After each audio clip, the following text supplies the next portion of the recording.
Today we're going to be talking about social distance. So social distance is how close you are to someone. So for example, if you're very close, you have close social distance, and if you're very far apart, you're a stranger, or maybe you are more socially distant because that person is in a position of authority over you. That'd be social distance. Specifically, we're talking about politeness. People tend to be more polite towards strangers, people they don't know as well, and less polite with people that they know very well. So today I wanted to give some specific examples from my school. Um, I know with my students, generally speaking, I'm very polite. I feel like they should respect me and I should respect them, and that's the way it should be. So I try to model that. I'm very polite. Although one thing I've noticed as I've been watching my behavior is I'm a lot less formal and even less polite when I'm not actually teaching, before the bell or after the bell. So I think that's interesting. A couple more examples. One, I remember walking through the hall and I saw one of the other teachers.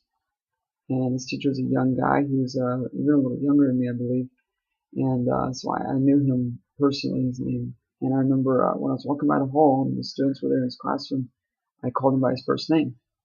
And he kind of looked at me with a funny look.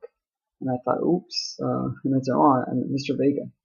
And I realized right away what I had done. I had, kind of put him in a position where he was too formal of a position for that setting, for that specific time. Even though usually I would always call him by his first name.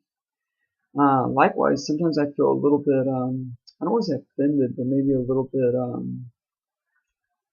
I guess, well, maybe a little offended.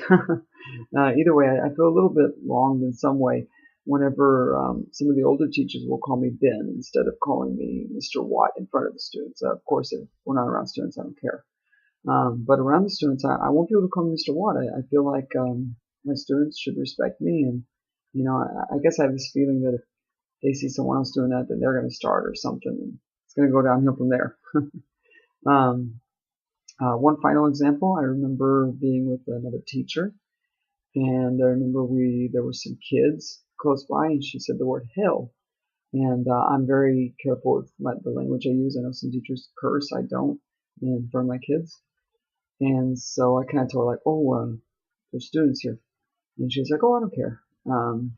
So that's part of social distance, that some people, they feel a need to be more formal, others don't, and it's kind of preference, but it's something that both sides have to figure out.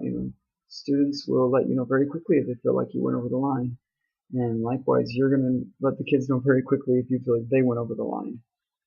And that's it for today.